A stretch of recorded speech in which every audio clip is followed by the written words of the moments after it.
Peace and welcome to the culture here on the Black Star Network. I'm your host, Farajii Muhammad. Thank you so much for tuning in and being a part of the conversation. Folks, we got a big one for you. First and foremost, let's talk about what's coming out of Washington, D.C. as the Supreme Court reviews the case that determines whether former President Donald Trump should be on the ballot in the state of Colorado, setting a precedent for the rest of the country. Now, folks, I want to hear directly from you, crew. I want you to post your comments as we stream it live on Roland Martin's Facebook page and Roland Martin's YouTube channel.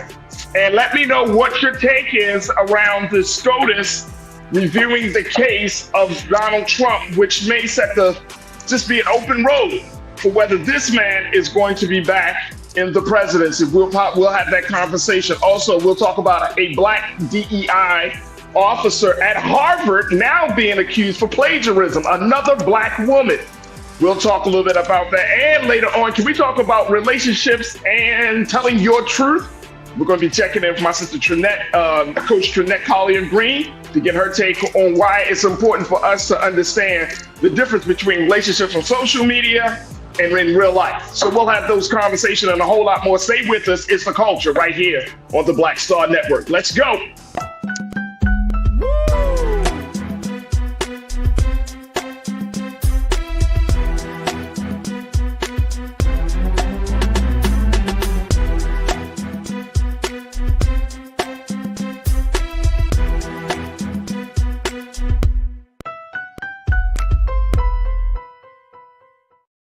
All right, folks, welcome to the culture here on the Black Star Network. I'm your host, Farajii Muhammad. Thank you so much for tuning in and being part of the conversation. Happy Thursday, folks. Happy Thursday. We're almost at the end of the week, but what a week it has been. And today is a major, major day in Washington, D.C. as the Supreme Court determines whether the former President Donald Trump should be allowed to be on the Colorado ballot and on other ballots across the country. Now, as we have this conversation, got to let you know we are streaming live right now on our home website at blackstarnetwork.com. Download the app for free.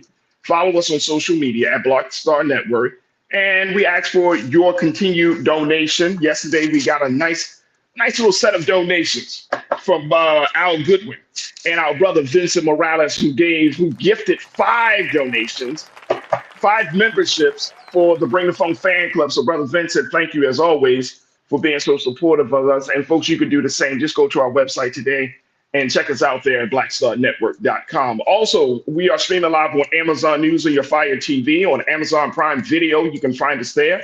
Just find us on the Prime Video app under Live TV, The News, or find us on Amazon.com under Prime Video, The Live TV, The News. We're also streaming on Freevee Network. You can find us on now under News and on Plex TV 24 hours a day, 7 days a week. You can just search for Black Star Network or find us on the Live TV, The News, and Opinions. And of course, we are streaming on Roland Martin's social media pages, on his Facebook page. You can check us out there. Also on Roland Martin's YouTube channel. So big shout out to the crew. There you go. Big shout out to the crew that's on the X platform, that's on the Facebook page, and that's on the YouTube chat. And crew, yes. Look, I want to hear from y'all today. I didn't book any guests or anything today because I wanted to hear directly from you first. Before we get into all of the other conversations and everything, I was like, no, I need to hear from the crew. This is a big, big day in Washington, big, big day for this country. And that's going to determine whether things are going to continue to move forward as expected, or if there's going to take a change or turn for a different change. And so I want to hear directly from you. I want you to push your comments, share your thoughts. Of course, when you're in the chat, we got our brother Damon Blissett, and so many others of the Block Church. Don't come in the chat with that BS, y'all. Don't be disrespectful. We can dialogue, we can debate, we can disagree. But at the end of the day, we're going to learn how to be civilized, right? And still have these great, great conversations. Let me see who's in the chat right now. We got Francesca Epps. I see you, Francesca. Thank you for checking in all the way from the great city of Houston, Texas. Pauline, thank you for checking in. Deidre Hall, I see you. Brian Christian, I see you. Cindy D, I see you. Hello, Cindy. ABX Girl, I see you. Hi, ABX Girl, the ABX Girl. Let me make sure I put that out there. Tiana, I see you. I see my brother Damon Blissett. The great pastor. Who else we got? Mingley Natasha Surge. I see you. TC Cook. Hi, TC. Good to connect with you once again. You don't like my music? I know you don't like my music. You already going in. You ready. You said this SCOTUS is an absolute disgrace. All three Trump appointees should have recused themselves. Let's get it started. You don't like my music. Let's get it started. Who else we got in here that I didn't mention? My Sister Debbie Muhammad. Peace and blessings, Sister Debbie. Thank you for checking in as always. Also, when y'all come into the chat, make sure y'all do your due diligence. Just hit that like button, subscribe to the page, and let's keep these algorithms going as we have these conversations. So yeah, let's jump into it. Let me share with you the latest, because I'm watching a couple of different websites here, folks, for up to the latest news around this situation. And I want y'all to join me in this conversation. Again, we're talking about kicking it off, talking about what couple of things are happening. Let me just, and this is really interesting. So again, we're talking about the Supreme Court, how they have already kind of given some hint, some level of skepticism of the state of Colorado removing former President Donald Trump from the ballot. Yeah. Of course, Trump, as Trumpian as he is, he blames Biden, the president, for the Colorado effort to remove him from the ballot. Really, Mr. President? Nobody has a mind of their own. It would be insane that someone would be against you other than outside of Joe Biden. Wow.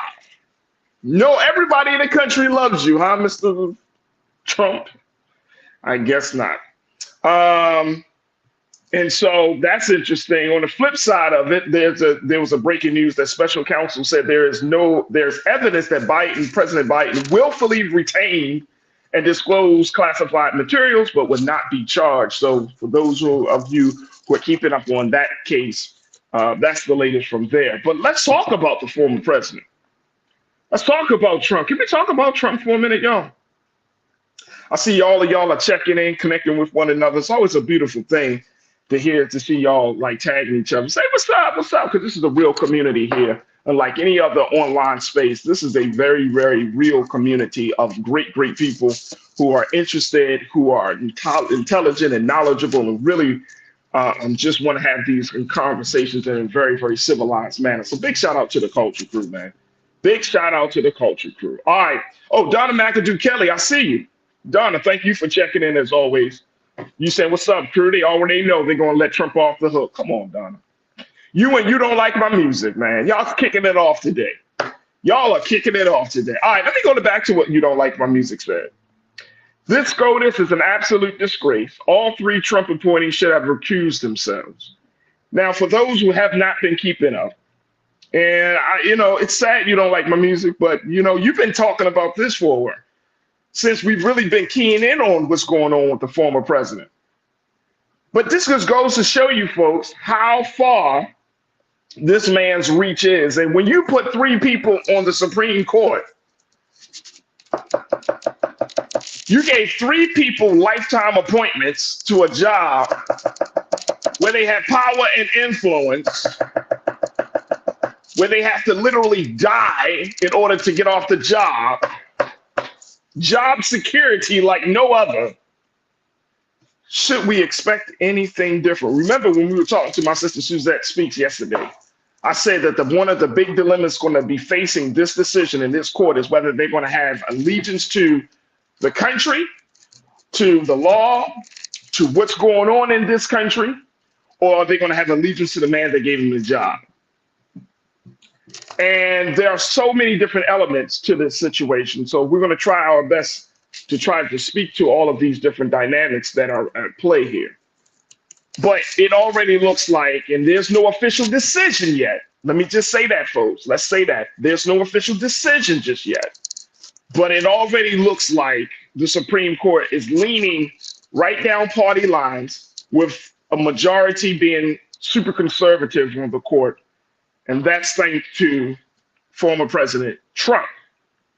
Now, they have signaled today they're going to continue to back, this is from CNN, that they're going to back the former president and allow him to be made eligible on the Colorado ballot.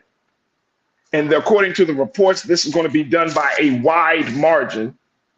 They had 2 hours of arguments. Chief Justice John Roberts, the High Court's other conservative justice, was really questioning the legitimacy of the state of Colorado's stand based upon that 14th Amendment.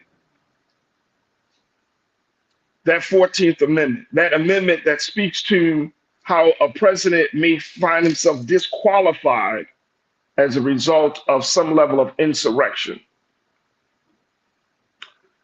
And let me just share with you very quickly, then we're going to take our first pause.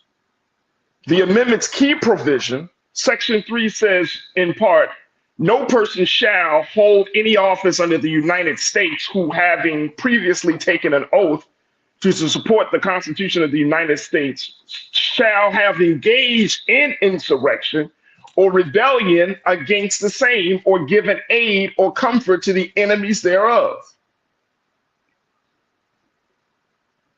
That was great. So we're going to talk a little bit about this. Let me take a quick pause. When we come forward, we'll have this conversation. And we're going to take a pause. I want to hear what you got to say. Join us in the chat right now as we're streaming live on Roland Martin's YouTube channel, as we're streaming live on Roland Martin's page. Stay with us. It's The Culture here on the Black Star Network.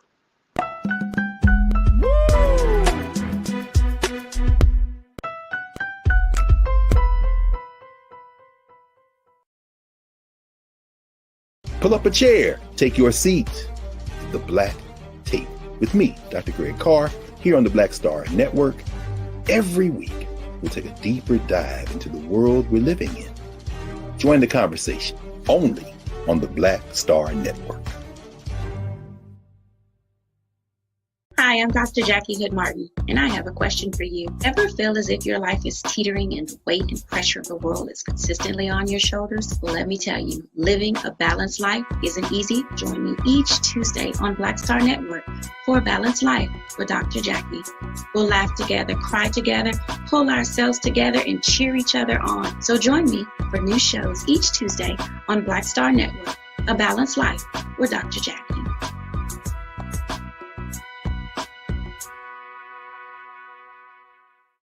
Don't you think it's time to get wealthy?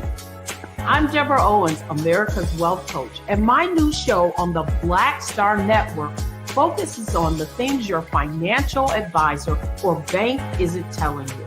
So watch Get Wealthy on the Black Star Network.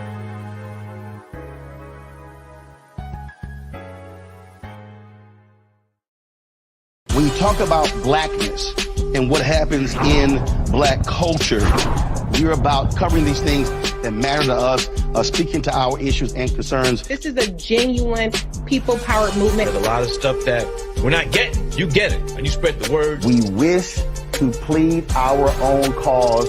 Too long have others spoken for us. We cannot tell our own story if we can't pay for it. This is about covering us. Invest in black-owned media. Your dollars matter.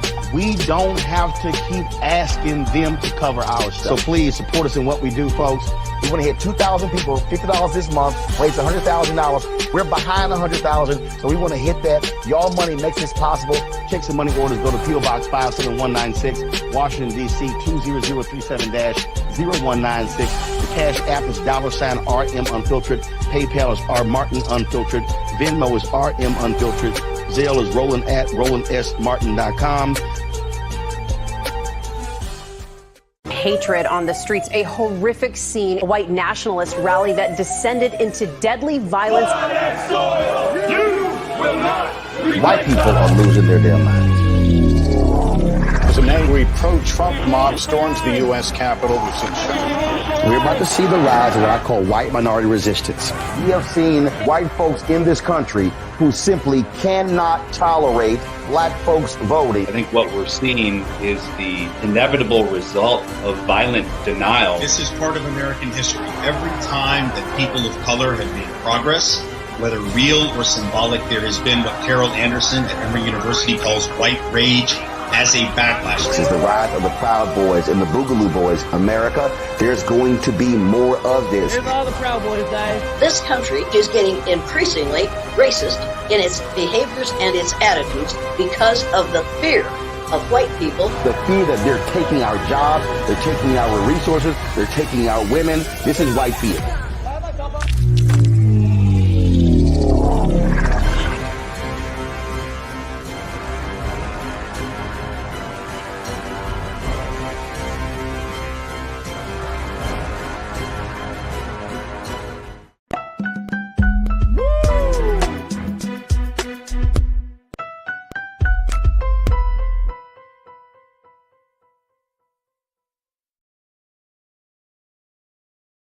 All right, folks, welcome back to the culture here on the Black Star Network. I'm your host, Farajii Muhammad. We are talking about the Supreme Court hearing the historic case on removing former President Donald Trump from the ballot for the state of Colorado. This is a high stakes hearing where if this happens, if the justices decide to vote against this idea of removing the former president, it's going to set a precedent for other states who are in litigation, who might be in the process of trying to do the same thing. Now, what you're hearing is just some alarms that are being tested in this space, so I apologize for that. But we're going to get through it anyway. But I wanted to kind of get your take on what your thoughts are around this, because this is a monumental case that is a game-changing case moving forward, and it opens up the door for the former president to be on the ballot and to some degree kind of keep running for president. Kind of keep running. So I want to get your take on this, folks. I want you to post your comments as we're streaming live on Roland Martin's YouTube channel, and as we're certainly streaming live on Roland Martin's Facebook page, and I want to get your take on this. Let me hear what y'all have. Let me just share what y'all are saying already. This is interesting. This is interesting. Pauline Hurt, you said not only should Trump be removed, some of the Supreme Court justices should be removed. I told you. I knew this was, I think a lot of people expected this would happen, especially with a conservative court, conservative bench that we see in the Supreme Court. This is, I'm trying to keep all of my thoughts because I want to hear from y'all. But this is what's happening right now. That's all I can say. This is what's happening right now. But Pauline, I hear you loud and clear. Let me see here. Davey Floater, you said Trump is the #1 topic for 10 years now. Absolutely. Absolutely. It's been the #1 topic for 10 years straight. And this has been crazy. It's actually crazy. Let me see what, thank you, Davey. Francesca Epps, you said time for term limits for SCOTUS, no lifetime appointments. Yeah. I think the lifetime appointments is absolutely right in terms of if you're packing the court with your people, then what's going to happen essentially is that you're going to get a situation like this. So I agree. I agree. Let me see what else it says. Let me see here. Because some of the folks some of you are saying that the 3 justices, and I think You Don't Like My Music and others are saying, look, those 3 justices that Trump put on the bench, they should recuse themselves. Well, I doubt if that happens, folks. I doubt if that happens. Tiana, you said, what is it going to be, states' rights or SCOTUS following the law since they're originalists? I don't know. I don't know. I don't know. This is like I said, this is some uncharted territory here. Tony O'Hurd, you said, I still don't understand how he caused an insurrection, like a bunch of grown people can't think for themselves. Because, Tony O, a bunch of grown people can't think for themselves sometimes. It's called groupthink. If people are a part of a group, and that's any particular group, what we've seen with on January the 6th was a very extreme case of the situation, right? But groupthink is real. It is a real situation. And it is a real problem, especially when you're talking about MAGA folks. And you're saying, well, he didn't cause the insurrection, but we're talking about what happened on the beginning of January 6th, and then that led up to the storming of the Capitol. Go back to it. Listen to what he said. He even said, look, I'll walk with you down to the Capitol, which he never did. Brian Christian, my guy, you said, yeah, the SCOTUS should have term limits. No one should have a lifetime job position, especially in the area of law. I hear you. I hear you loud and clear. Great point. Great point. What else we got in here? Cindy D, you said Trump doesn't have to be convinced for insurrection to be off the ballot. It's crazy, though. It is absolutely insane that we are in a place of having this conversation about a man who was at least a part of, in some way, shape, or form, of what we saw on January the 6th. If he didn't have that rally, if he didn't make that speech, do you think that folks would have gathered on January the 6th and started storming the Capitol? I'm asking folks who say that he wasn't a part of anything. Do you think that would have even happened if it didn't play out the way that it played out? That folks would have gone down to the Capitol? Because I don't think people would have done that. I'm gonna be honest with you. I don't think people would have done that. And how many times have we seen people getting excited and riled up from the words of a person who they look up to, who they feel is their leader? That happens and time again. Just look through any part of history and that you can see that can happen. That's not completely out of the ordinary. So it is interesting. Let me see who else we've got here. You don't like my music. You said the argument that the 14th Amendment applies to everyone but the president is just absurd. Absolutely. Absolutely. Absolutely. Absolutely. Let me do this. Let's take another quick pause. When we come back, let's continue the conversation on the other side. Stay with us. It's The Culture here on the Black Star Network.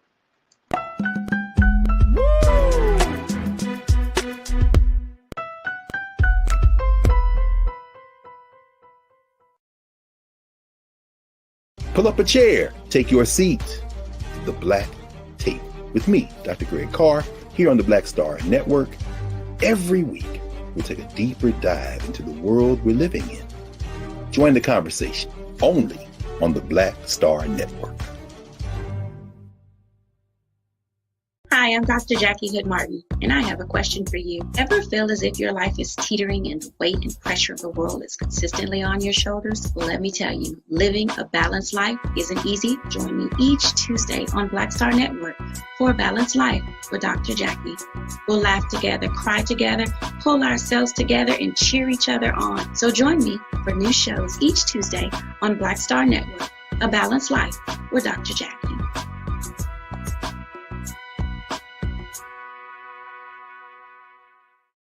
Don't you think it's time to get wealthy?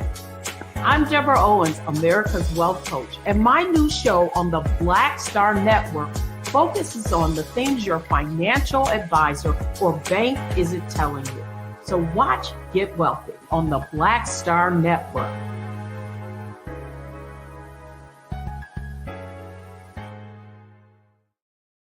When you talk about blackness and what happens in black culture, you're about covering these things that matter to us, speaking to our issues and concerns. This is a genuine people-powered movement. There's a lot of stuff that we're not getting. You get it, and you spread the word. We wish to plead our own cause.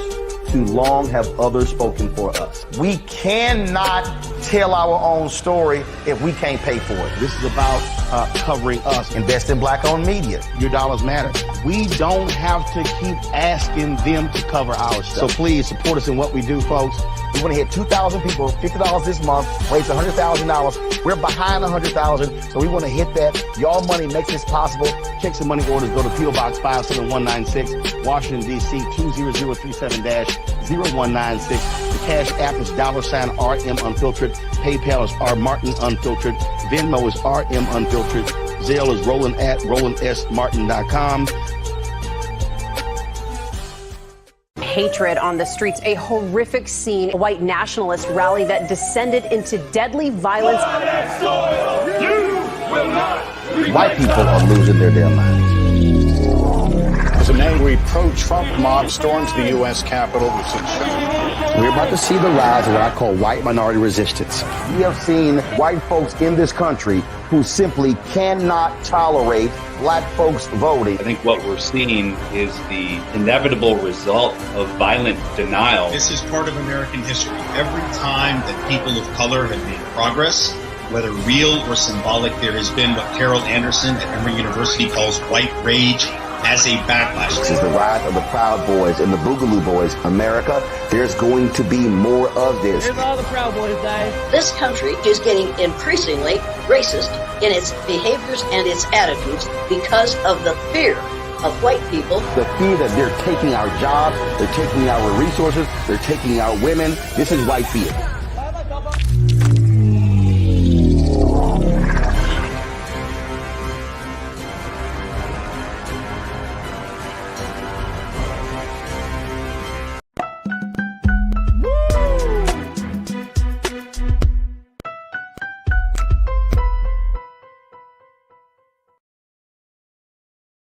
Hi, I'm Dr. Jackie Hood Martin, and I have a question for you. Ever feel as if your life is teetering and the weight and pressure of the world is consistently on your shoulders? Well, let me tell you, living a balanced life isn't easy. Join me each Tuesday on Black Star Network for A Balanced Life with Dr. Jackie.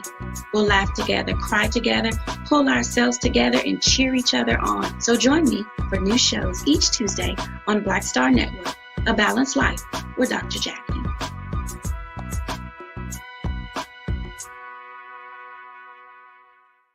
When you talk about blackness and what happens in black culture, we're about covering these things that matter to us, speaking to our issues and concerns. This is a genuine people-powered movement. There's a lot of stuff that we're not getting. You get it, and you spread the word. We wish to plead our own cause. Too long have others spoken for us. We cannot tell our own story if we can't pay for it. This is about covering us. Invest in black-owned media. Your dollars matter. We don't have to keep asking them to cover our stuff. So please support us in what we do, folks. We want to hit 2,000 people, $50 this month, raise $100,000. We're behind 100,000, so we want to hit that. Y'all money makes this possible. Checks and money orders go to P.O. Box 57196, Washington, D.C. 20037-0196. The Cash App is $RM Unfiltered. PayPal is R Martin Unfiltered. Venmo is RM Unfiltered. Zelle is Roland at RolandSMartin.com.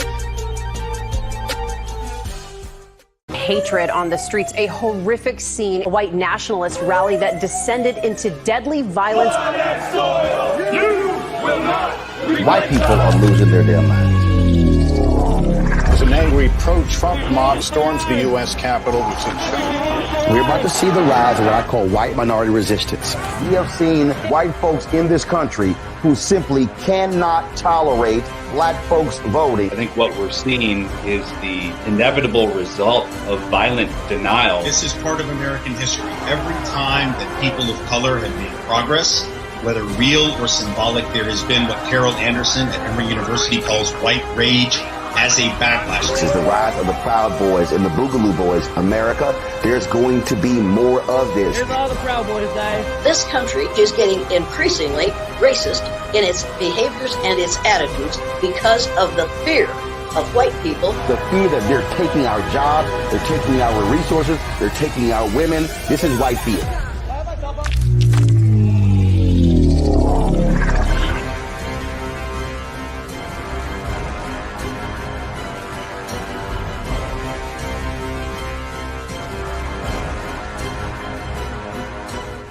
Pull up a chair, take your seat.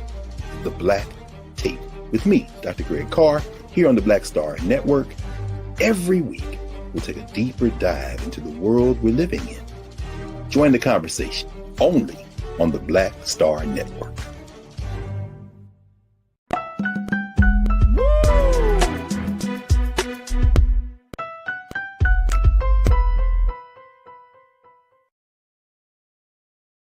Hatred on the streets, a horrific scene, a white nationalist rally that descended into deadly violence. White people are losing their damn minds.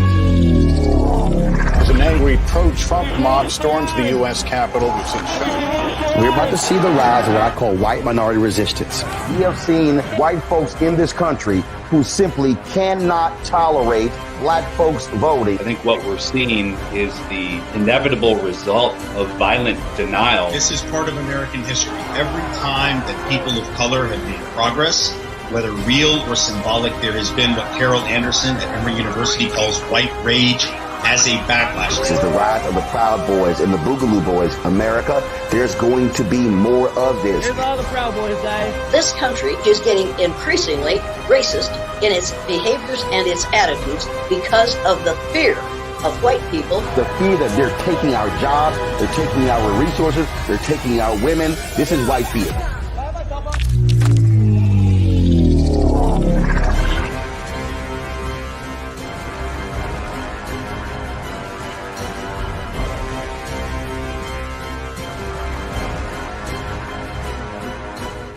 Pull up a chair, take your seat. The Black Tape with me, Dr. Greg Carr, here on the Black Star Network. Every week, we'll take a deeper dive into the world we're living in. Join the conversation only on the Black Star Network. When you talk about blackness and what happens in black culture, we're about covering these things that matter to us, speaking to our issues and concerns. This is a genuine people-powered movement. There's a lot of stuff that we're not getting. You get it, and you spread the word. We wish to plead our own cause. Too long have others spoken for us. We cannot tell our own story if we can't pay for it. This is about covering us. Invest in black-owned media. Your dollars matter. We don't have to keep asking them to cover our stuff. So please support us in what we do, folks. We want to hit 2,000 people, $50 this month, raise $100,000. We're behind 100,000, so we want to hit that. Y'all money makes this possible. Checks and money orders go to P.O. Box 57196, Washington, D.C. 20037-0196. The Cash App is $RM Unfiltered. PayPal is R Martin Unfiltered. Venmo is RM Unfiltered. Zelle is Roland@RolandSMartin.com. Hi, I'm Dr. Jackie Hood Martin, and I have a question for you. Ever feel as if your life is teetering and the weight and pressure of the world is consistently on your shoulders? Well, let me tell you, living a balanced life isn't easy. Join me each Tuesday on Black Star Network for A Balanced Life with Dr. Jackie. We'll laugh together, cry together, pull ourselves together, and cheer each other on. So join me for new shows each Tuesday on Black Star Network, A Balanced Life with Dr. Jackie.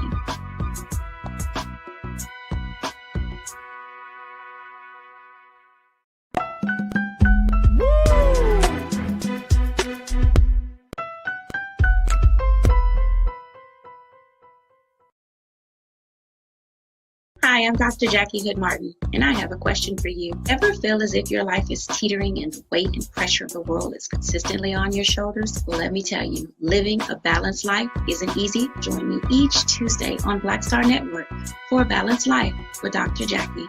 We'll laugh together, cry together, pull ourselves together, and cheer each other on. So join me for new shows each Tuesday on Black Star Network, A Balanced Life with Dr. Jackie.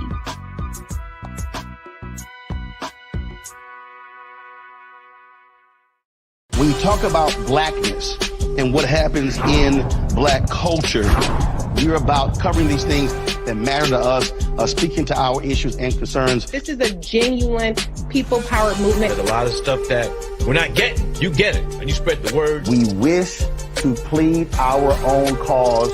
Too long have others spoken for us. We cannot tell our own story if we can't pay for it. This is about covering us. Invest in black-owned media. Your dollars matter. We don't have to keep asking them to cover our stuff. So please support us in what we do, folks.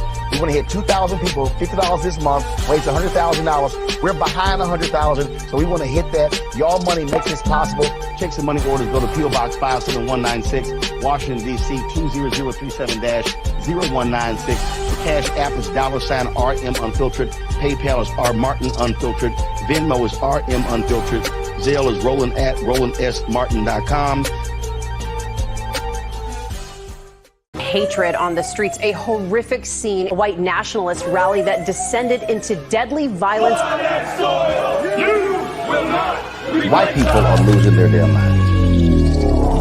As an angry pro-Trump mob storms the U.S. Capitol, we've seen We're about to see the rise of what I call white minority resistance. We have seen white folks in this country who simply cannot tolerate black folks voting. I think what we're seeing is the inevitable result of violent denial. This is part of American history. Every time that people of color have made progress, whether real or symbolic, there has been what Carol Anderson at Emory University calls white rage as a backlash. This is the rise of the Proud Boys and the Boogaloo Boys. America, there's going to be more of this. Here's all the Proud Boys, guys. This country is getting increasingly racist in its behaviors and its attitudes because of the fear of white people. The fear that they're taking our jobs, they're taking our resources, they're taking our women. This is white fear.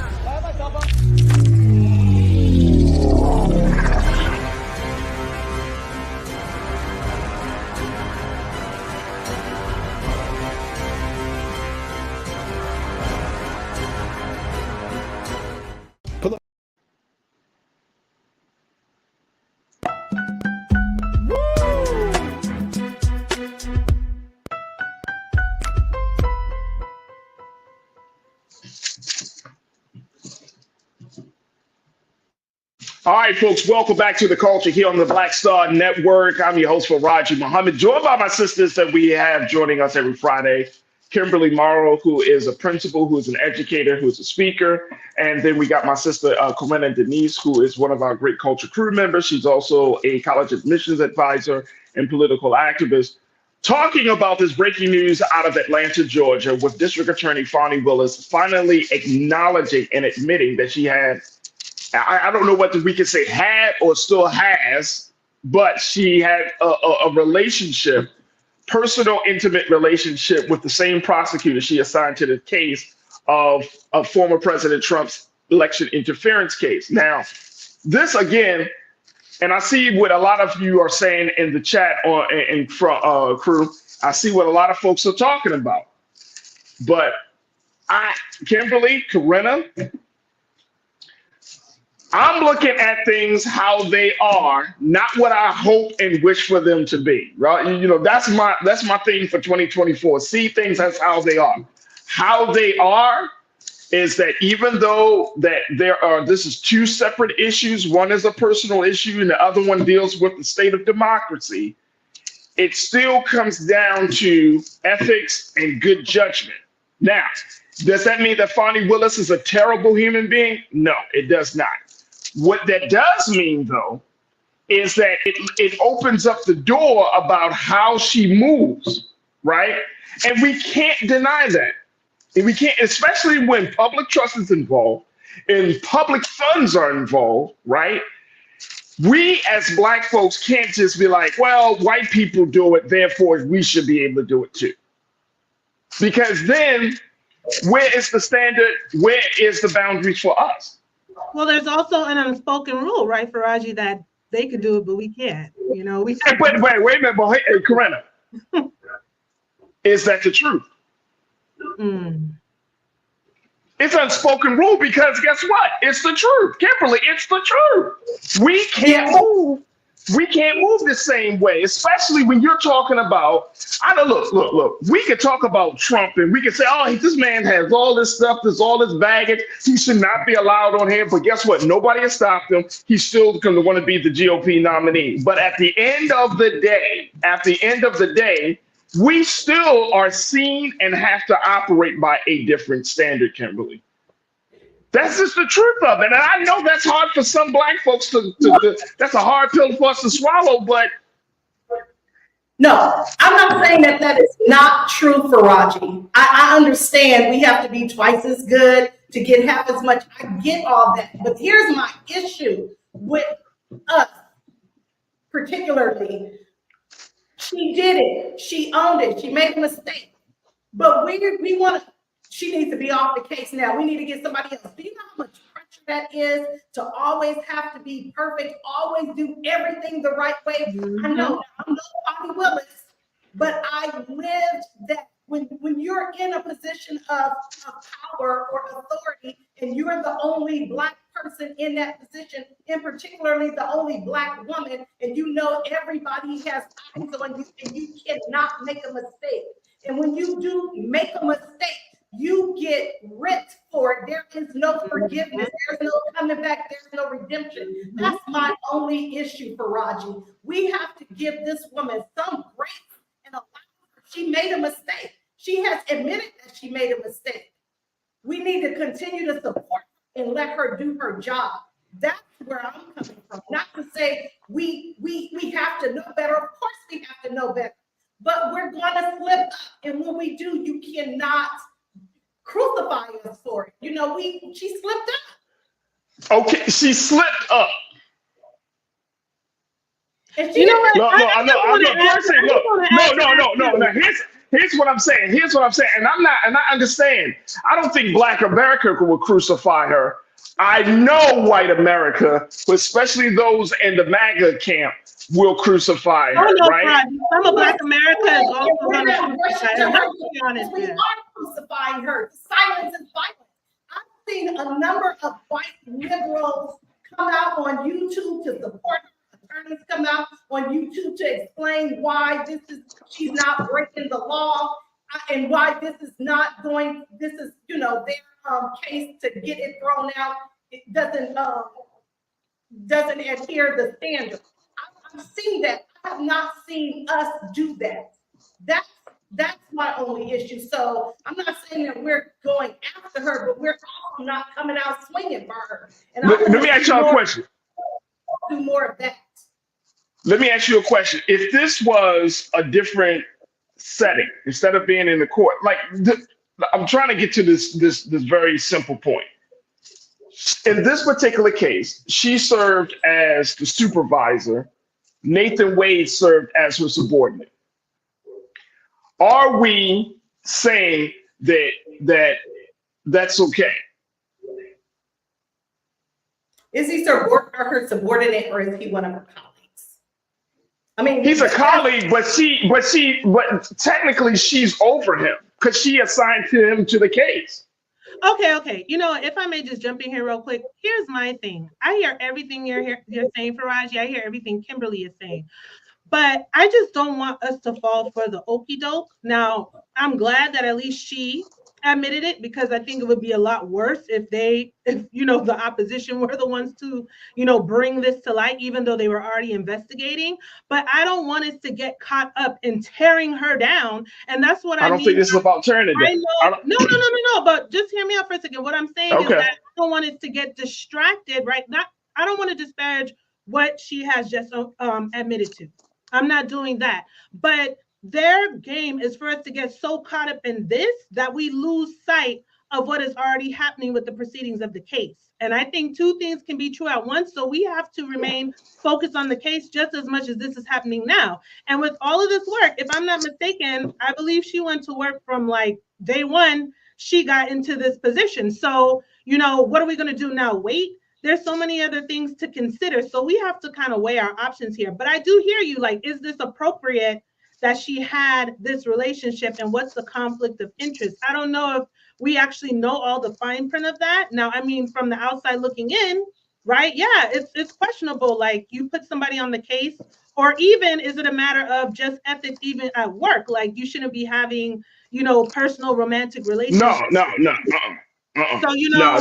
Look, I'm gonna be honest with y'all, and y'all should know this about me at this point. But for those who don't, I do not care about people's personal lives and who they sleep with and who they go home to. I really don't care. Me neither. The problem becomes that once you start putting yourself out there, right? Like I said, this is taxpayers' money. So even for Black people in the state of Georgia who paid their taxes, who is expecting, and the taxpayers' money is being used to prosecute against the former president. And then you have the receipts of trips being taken, stuff being done. The optics look like, oh, she got him on the case to enrich herself. That's the optics. That's just the optics. I'm not talking about, we know Trump is guilty. We already know that. But now I'm saying this is a lesson for Black America at this point. This is what I'm looking at. This is going to be a lesson for Black America, because are we saying that it's okay to move like this as long as you get somebody that we don't like, as long as you get them? But I mean, what are we saying here? Because I'm still talking about, yes, there's a weakness. I'm not mad at that. Look, the sister can have weakness. The sister has needs, all of those things. I'm just saying, you got money involved, you got power involved, you have an influence involved.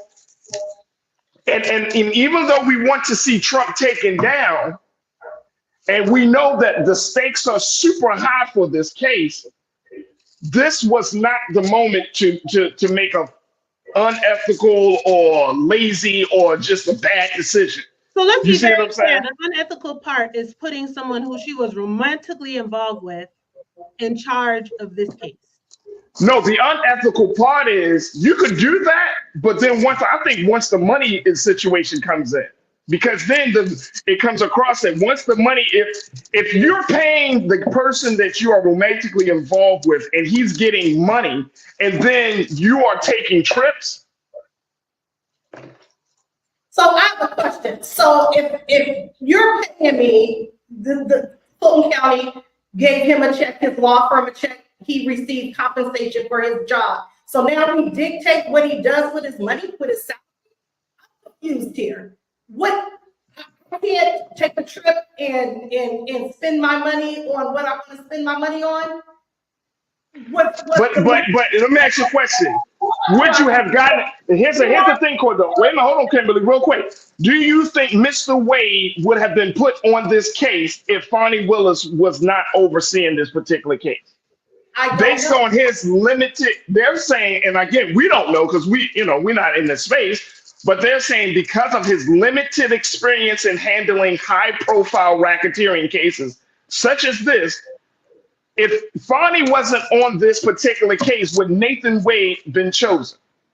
Well, here's what the research that I've been doing has been told me that number one, he has experience. He's been a judge, but these racketeering cases are not cases in which many attorneys have tried. So this is a new case that you're not going to find a lot of attorneys who've tried this type of case anyway. And the fact that many attorneys turned her down because of the Trump base who goes after them and threatens them. So it's a catch-22 situation. Maybe she hired him because a lot of people said no. I think that is something to take into account. We will have to see, Kimberly, to be honest with you, we will have to see, right? And how they painting this picture too. That's what I'm saying. Like, I think there's just so many things that you have to look at it all around. And I think Kimberly brought up a good point. Maybe he wasn't the first choice, but considering how everyone is threatening, you're fearful for your life, all of those things played a factor. Maybe he was the one who was willing to. Now, I'm not saying that makes it okay or it doesn't. But what I am saying is that is very much a reality. And I think it's something we have to take into consideration. But furthermore, Farajii, and I'm just going to end here, I struggle with this because I still need to know more. I mean, I was just reading this morning that Justin Jones, the GOP legislature in Tennessee, they want him to resign because he wouldn't lead the Pledge of Allegiance. I mean, they just gonna find any way. And so that's my point. Hey, Coretta, and that's my point. That is my point. Look, man. Look. That's my point exactly. Because it's just so much. There's too much at stake, right? There's so much that we are battling right now. And I'm not saying that people can't make mistakes. I'm really not saying it. I'm just saying that it's so much at stake here. If Justin Jones, just an example you just provided, if Justin Jones can be scrutinized for not saying the Pledge of Allegiance, if Claudine Gay can get kicked out supposedly, allegedly for plagiarism, even though Harvard said that wasn't the case, but the big time donors said no, she needs to be moved. She needs to be moved. This is all allegations. And these are small allegations compared to this, right? There was no money. There was no, it wasn't any of that. But in this particular case, I think, and this is the part, I think that taxpayers' money piece is the big part of it. And look, and look, here's the thing. And I'm saying for us as Black folks in this country, we can't talk about somebody's character on the other side. But then when we have character defects, when we have shortcomings, we try to be like, well, everybody makes mistakes. You see what I'm saying? Like that's just like either we're going to be held up to the same standard of character. And I'm not talking about Donald Trump. I'm just saying in general, right? I'm talking about we are supposed to be the folks that saying like, look, this doesn't happen. Because what do you tell the next generation of district attorneys and prosecutors, black district attorneys and prosecutors, who now is seeing this, who's in law school, right? What do you say to them? Well, this person was prosecuting Donald Trump, so therefore they should get a pass. They shouldn't be punished, or they shouldn't be scrutinized or criticized. Like, what do you say to the next generation of legal minds on how to handle your power and how to handle the responsibilities of your office? What do you say to them? Well, this is true. I mean, I'm serious. I'm not trying to. I'm being serious because I'm conflicted too. I'm like, damn. Like, honestly, that's how I feel. I feel like, damn. Yeah, like, damn. Like, this is just another, But see, this wasn't a slip up. See, that's the only thing. This wasn't a slip up. This wasn't, and that's the part about it. Because I don't think, based upon the reports, and y'all tell me if I'm wrong with this, y'all. Based upon the reports, when she assigned that man to this case, the next day he filed for divorce. So that means they had already had an ongoing conversation or whatever. Now, the nature of the divorce and all of that, he could have been separated from his wife. So that doesn't carry much weight for me. They could have been living separate lives for a long time, and then he finally did the paperwork. So I'm not tripping about that. But I'm just simply saying that it's the optics of everything. It just comes across as like, damn, man. Like, you can't, like, what we struggle with good character in Black America because of the taint of what white America has done to us, right? We struggle with that, and I see that, and I know that we struggle with that because we use the metric of, well, if white people can do it, then we should be allowed to do it. And that's a real struggle for a lot of us in this country as Black folks. I think everyone uses that metric, Farajii. I'll push back on there a little bit. I don't think everyone uses that. I don't think everybody can do it. We can do it. And we should be. That's how it should be. But unfortunately, we've suffered the consequences too many times to know that we can't. And I'm just saying forgiveness. We forgive her that transgression. Let's not crucify the lady. Because she did not do anything to hinder the case, to hurt the case. That was not, I don't believe that was her intention. So I think we need to move past this and let's focus on the big picture, which is the case that. Yeah. So we're saying that is the proof too. We gotta get the proof. She admitted, but I mean, we need to see the proof first, and we need to clarify who. Well, if she admitted, I mean, what other proof is it? If you say you did it, you said you did it. Like, I mean, because I'm not saying it's not serious, but how is this going to be moving forward? Are they going to assign someone else? Like, what's the next step? But that's what I think. That's what needs to be determined. I think that's what needs to be determined. Now, again, I think these are two separate issues. I don't think that they related to anything, except in the fact of it's and Kimberly, tell me if I'm wrong with this, but it's hard for me to believe that when you see an opportunity like this come up, right? As the district attorney and you need a prosecutor, she chose actually three. She chose two other folks along with Mr. Wade in this case, right? Right. But why didn't you just choose a third person and not even brought him into the situation? I mean, seriously. That way, this don't even have to be an issue. And something tell me you can't tell me that it was just like it wasn't the top of her mind. Like, you mean to tell me out of all the prosecutors that she knows, like, that's what I'm saying. Like, I would ask her, like, Madam District Attorney, why didn't you just choose someone else? Because then now you open yourself up to being unethical. You open yourself up to poor judgment. You open yourself up to possibly losing this case, one of the biggest cases in American history, and one of the biggest cases in Georgia. And you open yourself. Why didn't you just choose somebody else? Is it because of the money? Does it because, you know what I'm saying? Like, look at all these questions that are being brought up. Right. Well, like we said, damn, but we got to go to break. Right. We got to.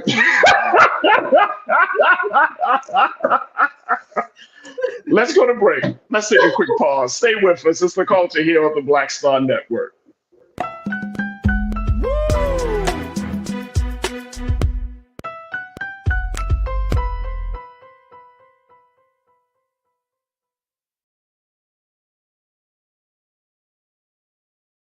Folks, Black Star Network is here.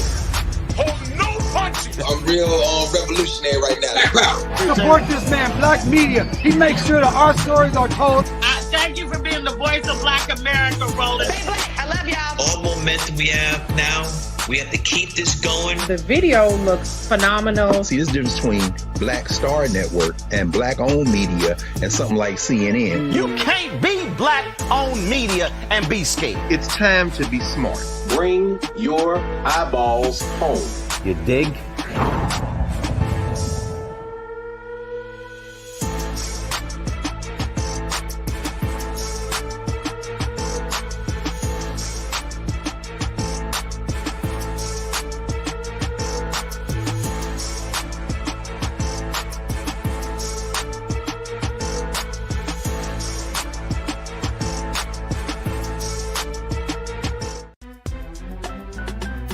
I'm Farajii Muhammad, live from LA. And this is The Culture. The Culture is a two-way conversation. You and me. We talk about the stories, politics, the good, the bad, and the downright ugly. So join our community every day at 3 p.m. Eastern and let your voice be heard. Hey, we're all in this together. So let's talk about it and see what kind of trouble we can get into. It's The Culture, weekdays at 3, only on the Black Star Network. When you talk about blackness and what happens in Black culture, we're about covering these things that matter to us, speaking to our issues and concerns. This is a genuine people-powered movement. There's a lot of stuff that we're not getting. You get it, and you spread the word. We wish to plead our own cause. Too long have others spoken for us. We cannot tell our own story if we can't pay for it. This is about covering us and back on media. We don't have to keep asking them to cover our stuff. So please support us in what we do, folks. We want to hit 2,000 people, $50 this month, raise $100,000. We're behind 100,000, so we want to hit that. Y'all money makes this possible. Check some money orders. Go to P.O. Box 57196, Washington, D.C. 20037-0196. The Cash App is $RM Unfiltered. PayPal is Martin Unfiltered. Venmo is RM Unfiltered. Zelle is Roland at RolandSMartin.com.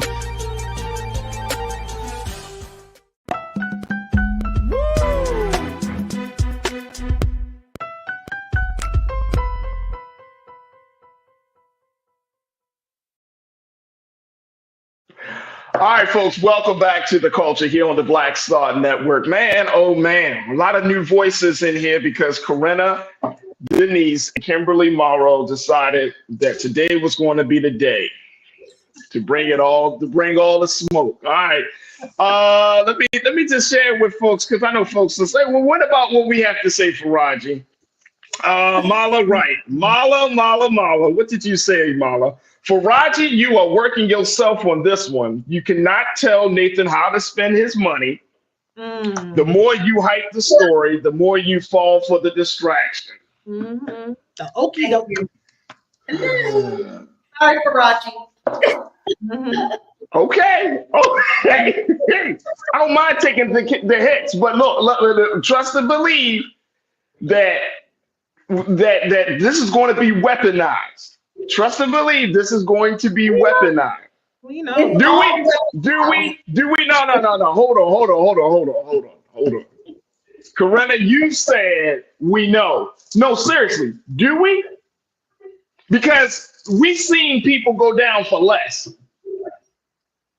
I mean, I think that's why you're seeing the reactions you do in the chat, right? And why there's such an uproar and upset, because we know that the opposition is just looking for any opportunity to blow it up. And unfortunately, this is true. So it's like, damn, it sticks even more, right? So I think that's what has everyone on edge. You know. Do you feel like? Let me ask you this. Let me ask y'all this. Do you think she served herself up on a silver platter with this one? I need more information. I don't want to speak, you know, I'm transparent. I'm gonna tell you if I know, if I don't know, or if I need to learn more about it. You know, I want to speak with wisdom on the matter. I don't want to just put things out there. So okay, Kimberly, do you think she served herself up on a silver platter? You know, I support my sister, but I do think I support it too. She took some missteps on this one. Yeah. Yeah. She did. I'm not gonna. Yeah, she did. She kind of stepped on a landmine a little bit, right? I would say she took a little bit. And look, trust me, and I don't get, and for anybody that may be confused, I don't get no joy out of talking about the sister. Again, I tell y'all, I'm from Baltimore. I am from a place where we've had 3 Black women going down for making unethical decisions. 3: Marilyn Mosby, Sheila Dixon, and Catherine Pugh.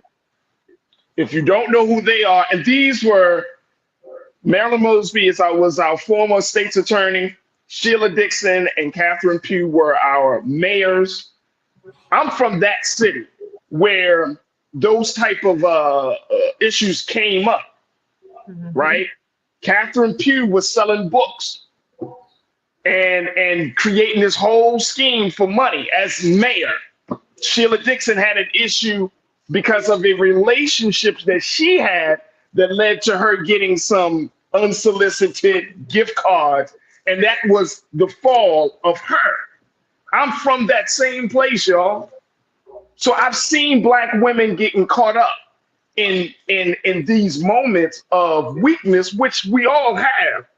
But we do got to understand that from a public servant, public office perspective, it's like you stepping on a landmine. You gotta, and I hate to say it, but you gotta cross your eye, dot your I's and cross your T's. You know what I'm saying? And even if you don't even do it all perfectly, there is still, you still have to make sure, like, if I do this, is it going to cause this type of blowback? I guess my thing too is like, let's acknowledge it, and we still need to move forward in the sense of, I still need this case to happen. Like that's where I stand with it. And let's be honest, aside from in a red state, here's the thing, in a red state, Corinna, in the red state of Georgia, let's talk the politics about this. In the red state of Georgia, come on, talk to me, y'all. Y'all know this is in the midst of what's happening. They're trying to get this thrown out altogether. So it's not going to stop at, oh, it's just not appropriate for her to be over this case. They're trying to rid of it altogether. And so that's where I'm saying we have to be very clear about what is happening here. We need this case to still happen, whether it's Fannie or somebody else. It still needs to happen. So I think we just need to be vigilant of that here. We can't lose sight of that and understand what the end game is, that unfortunately these things with her and Ms. Wade turned out to be true. They want to rid of the case altogether. So we can't get so caught up now and what she admitted to, that while we're so caught up crucifying her and tearing her down, the case is about to be over and done with. So that's all I'm saying. Who do you think Kimberly will tear her down? Will you think it'll be Black folks or will it be the powers that be in the state of Georgia? I think it'll be the powers that be in the state of Georgia, but I feel like Black folks have a wonderful opportunity to step up and support her. So what I said was, I'm not saying that we're tearing her down, but I don't hear us racing to her support as well. I don't hear her being vocal. I don't see the posts where people are, I stand with Bonnie. So that's what I would like to see more of. I like to see us do that. I like to see us take this sister and say, okay, she did that. We're going to forgive her. We want her to get this win with this court case. And I really believe we need to support her right now, because again, what she did is not enough to get the case dismissed. The allegation does not stand the sniff test. Under Georgia law, that is not going to pass enough. So we need to support her. We need to stop being distracted by this grift, this game that the other side is trying to pull on us right now. And we really need to stand with her and let her take this case forward. Now, Wade, on the other hand, I think it would be good for the optics' sake if he resigned. That's just my 2 cents. So you're saying that he should resign and she stays on the case, which it sounds like it could be a good compromise, a good alternative, right? But he should resign. That way the optics look good. I think he should step down. Yeah. somebody else in there. That way we're not distracted by the two of them. We can move forward with this case. Janelle, you checked in and said the metric being used against her is that she's supposed to be perfect, and then they still find a way to belittle her. The stereotype of a Black woman's sexuality as abnormal is winning. Here's my only pushback. If she would have not brought the man on the case, and we wouldn't have even been talking about this. We would have been talking about something though. It might not have been this. Not about her personal relationship. If she would not have assigned, listen, look, I'm just saying, Corinna, if she would not have assigned Nathan Wade to this case, we would not have been talking about her sexuality, nor, as Janelle said, her being perfect. If she did not assign him to the case. I'm gonna push back on that, Farajii. And when we come back, I'll tell you why I'm gonna push back on that. All right, push back. Bring the smoke, Kimberly. I love it. I'm serious. Like, I don't mind it. Let's bring the smoke. But I don't think if he wasn't on the case, I don't think that this would have been a discussion. Folks, we got to take another pause. Stay with us. It's The Culture here on the Black Star Network.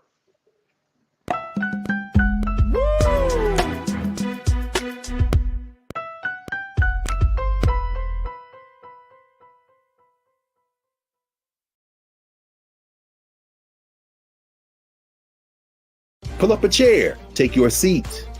The Black Tape with me, Dr. Greg Carr, here on the Black Star Network. Every week, we'll take a deeper dive into the world we're living in. Join the conversation only on the Black Star Network.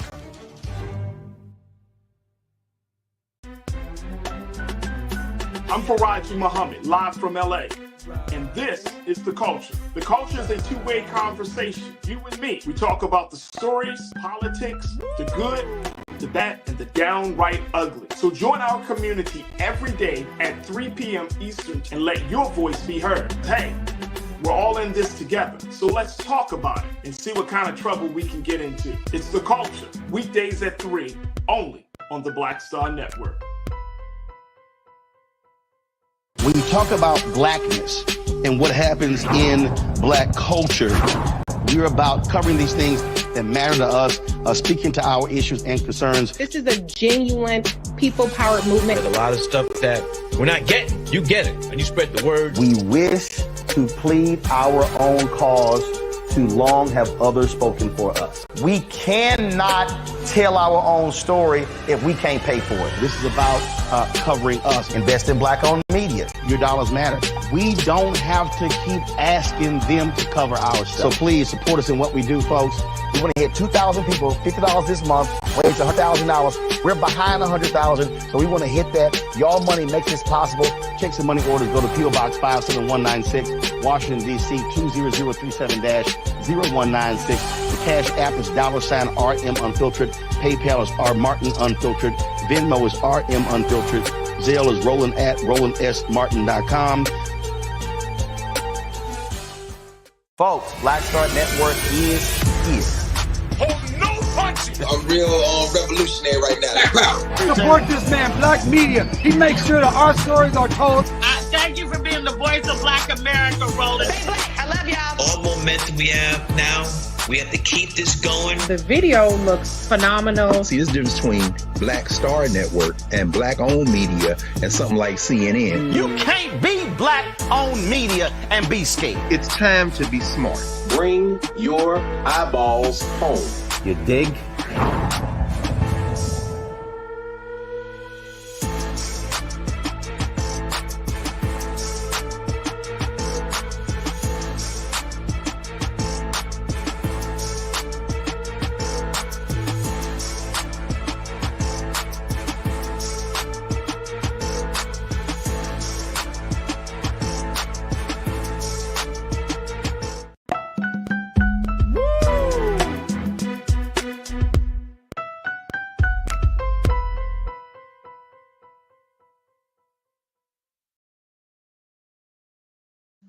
Woo!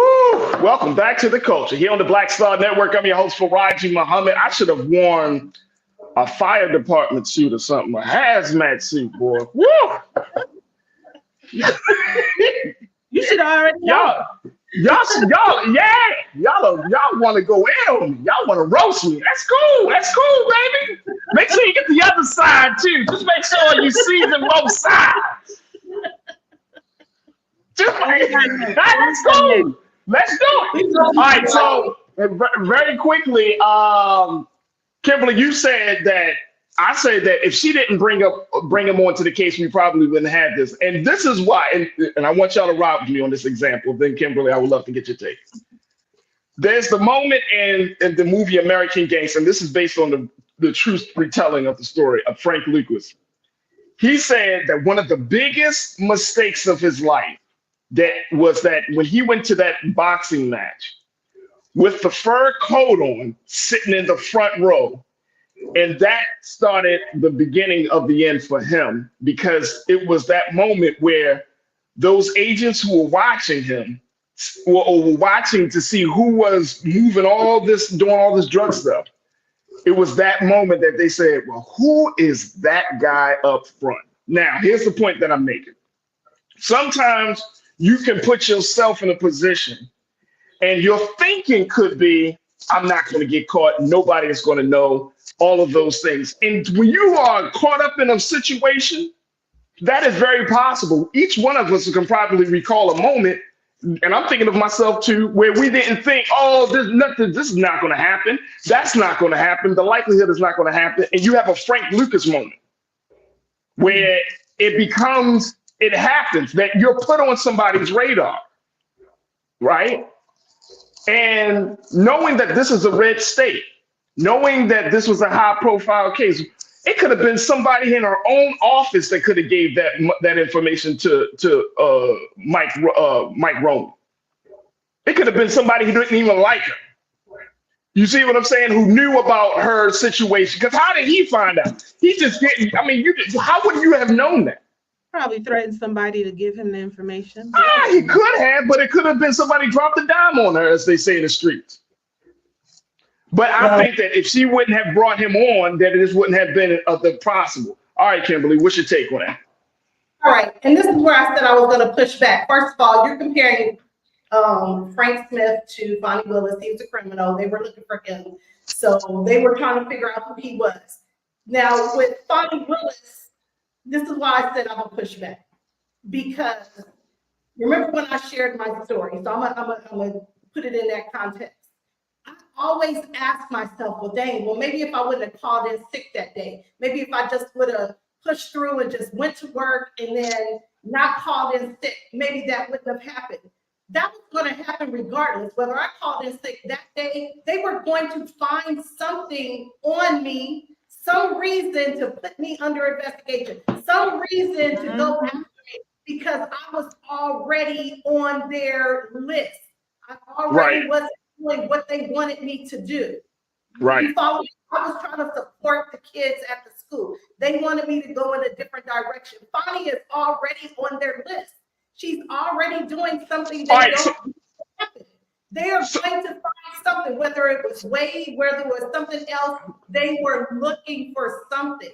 She literally would have to, even if something that they found was nothing, they were going to make it into something. So that's why I said I'm going to push back on that. Okay, but see, now I'm a little confused on this, on your understanding of what you just said. If you know somebody is coming for your neck, do you give them the knife? No, you don't give them the knife. If you know they're going to come after you, why would you see what I'm saying? We don't know what's happening behind the scenes or behind closed doors, right? When she initially took this case, we know that Trump plays dirty, his people play dirty. So you already know that, right? So you know that. So if you know that, again, I'm going back to, and I feel like we're just kind of like, glossing over the fact of why would you even why would you make a decision to put your lover on a case if you know they're coming after you and it could potentially be used and weaponized against you? Well, Farajii, to your point right there, do we know if they were romantically involved prior to him being assigned to the case? Do we know that to be true? I have to look at the timeline. They've been together. They've been dealing with each other since 2022. Okay. The case started in January, I think in January of 22. So either way, she assigned him to the case. But if you know that somebody's after your neck, wouldn't you kind of like move in a little bit of a stealth manner, kind of move under the radar, like, all right, I don't want to, like, you know what I'm saying? Like, because something had to happen. There was a reason that she felt like, you know what, let me put Nathan on this case. Maybe Nathan is going through some financial reasons. We don't know. That's why I'm asking. I don't know. Is it a matter that he was assigned to the case and then they got romantically involved later on? I'm not saying. No. I don't think that's the case. The wife, the ex-wife, and this is getting like a soap opera. So go ahead, Kimberly.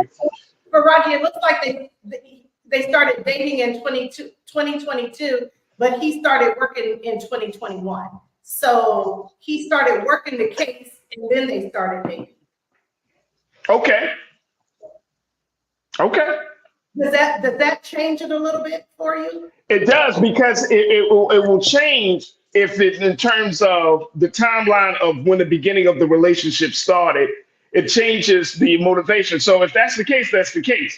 But my point is, again, if you know that they're coming after you, even if after the case was assigned to him, they started getting romantic, they started getting a little close, she might have could have said, hey, look, man, we getting close, we intimate. Maybe you fall back a little bit on this. I get somebody else to do it, because this thing could get out of hand. It could blow up in our face. I mean, you mean to tell me, and I think Dwayne, we got so many people in the chat, but I think Dwayne checked in, Dwayne Johnson, I think his last name is. And he was like, you mean to tell me as a lawyer, he asked the question, you mean to tell me as a lawyer that you are unaware of all of these different dynamics at play?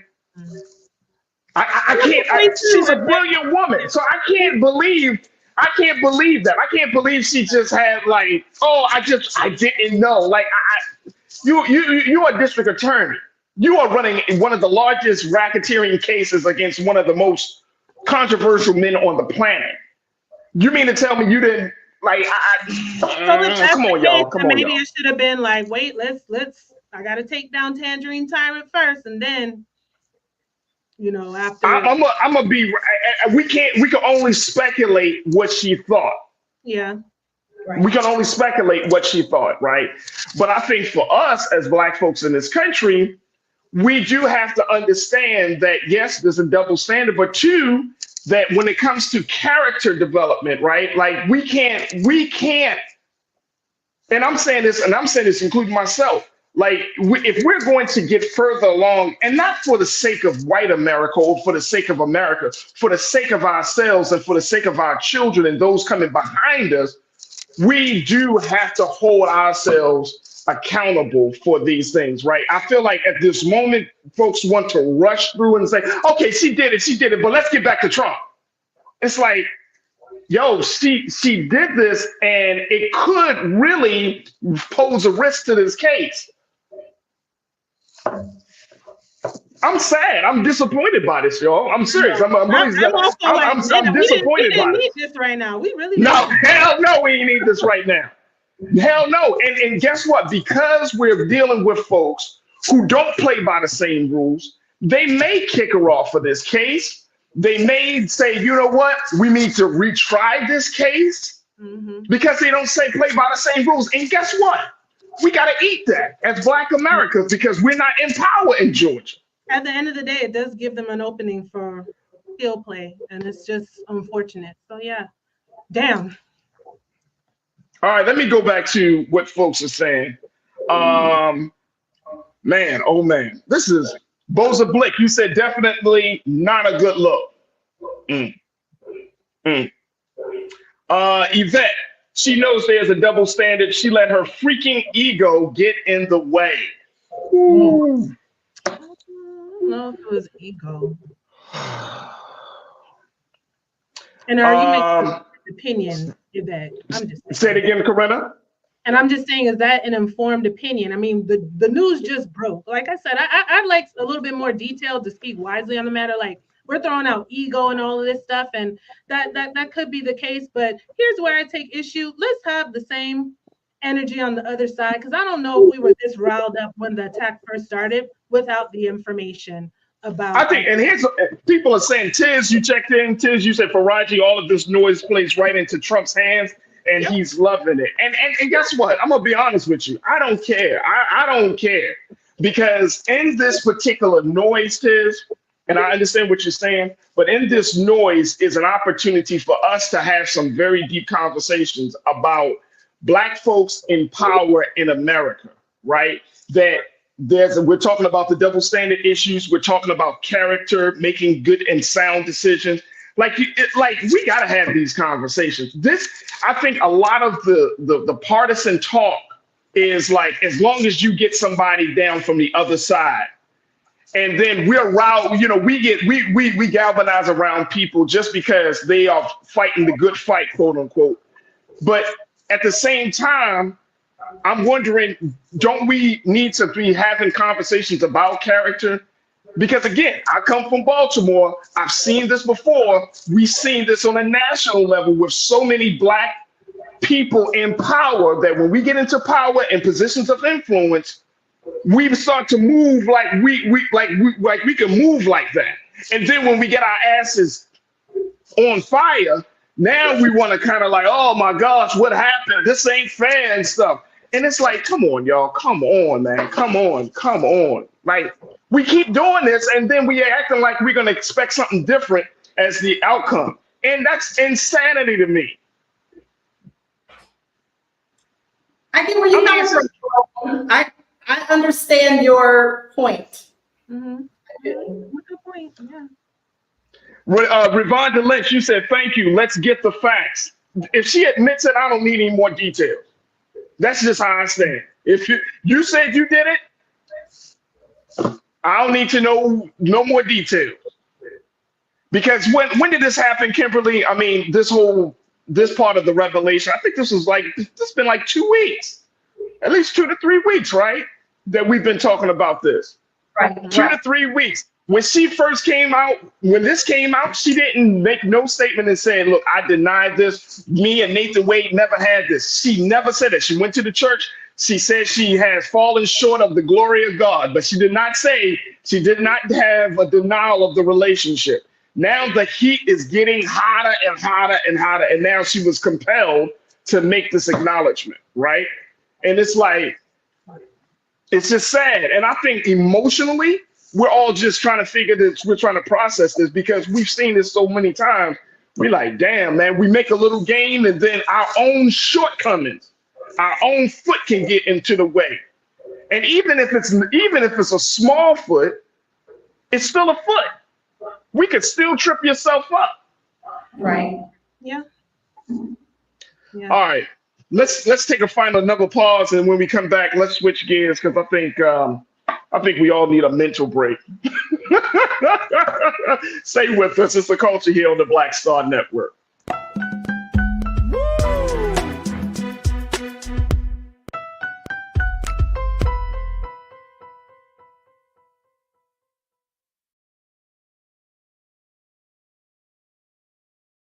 Folks, Black Star Network is here. I'm real revolutionary right now. Support this man, Black media. He makes sure that our stories are told.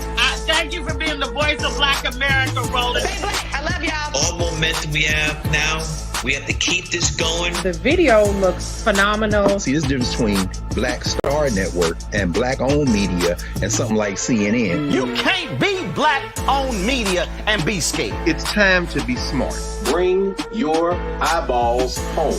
You dig?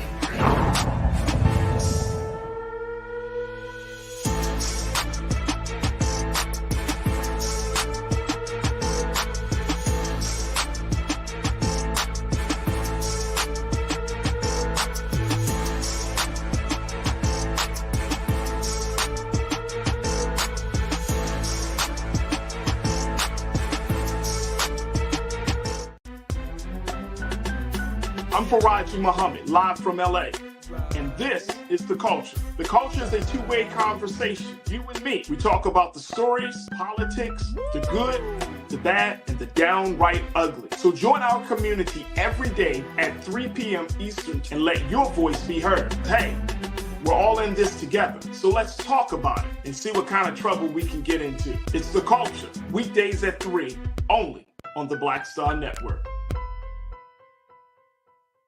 When you talk about blackness and what happens in black culture, we're about covering these things that matter to us, speaking to our issues and concerns. This is a genuine people-powered movement. There's a lot of stuff that we're not getting. You get it, and you spread the word. We wish to plead our own cause. Too long have others spoken for us. We cannot tell our own story if we can't pay for it. This is about covering us. Invest in black-owned media. Your dollars matter. We don't have to keep asking them to cover our stuff. So please support us in what we do, folks. We want to hit 2,000 people, $50 this month, raise $100,000. We're behind 100,000, so we want to hit that. Y'all money makes this possible. Checks and money orders go to P.O. Box 57196, Washington, D.C. 20037-0196. The Cash App is $RM Unfiltered. PayPal is R Martin Unfiltered. Venmo is RM Unfiltered. Zelle is Roland at RolandSMartin.com.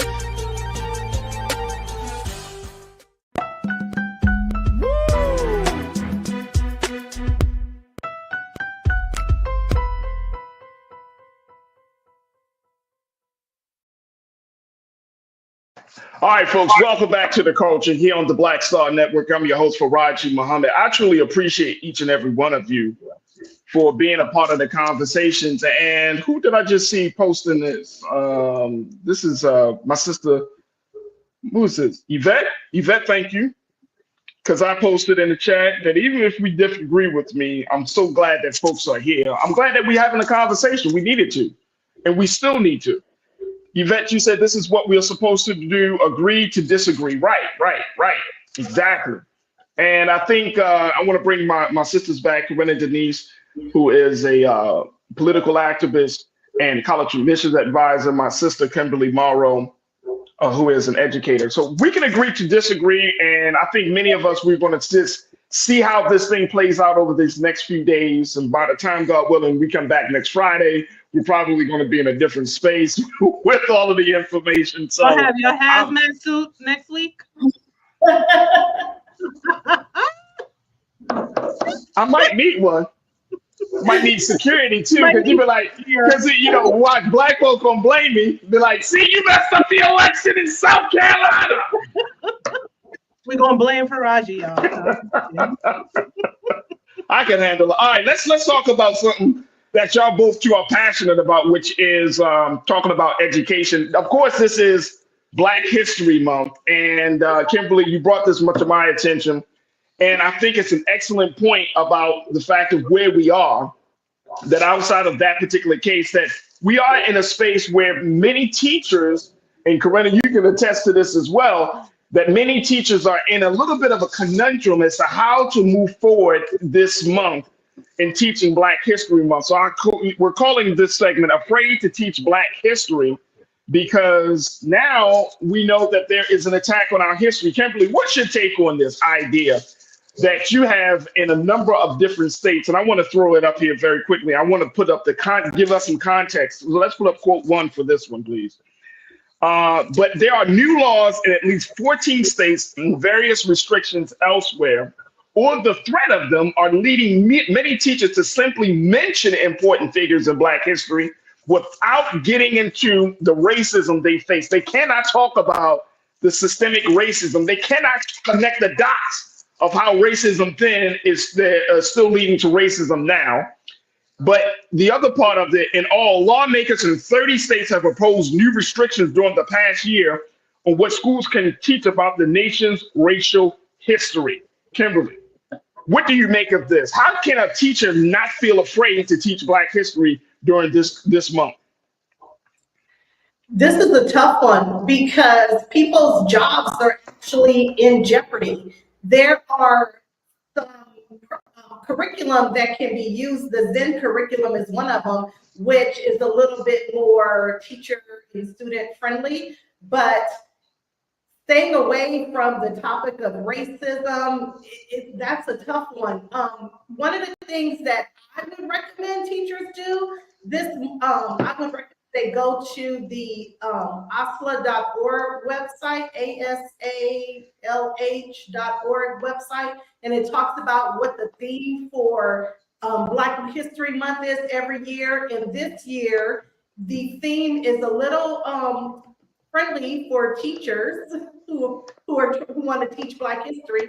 It's celebrating African American artists, past, present, and future. So perhaps allowing them an opportunity to celebrate these artists, and then recommending to students to do further research as opposed to them bringing it up themselves. And I'm talking about the teachers that are in those school districts where they have their thumb on their necks, where anything that they can do could possibly get them to lose their job. Corinna, what's your take on this?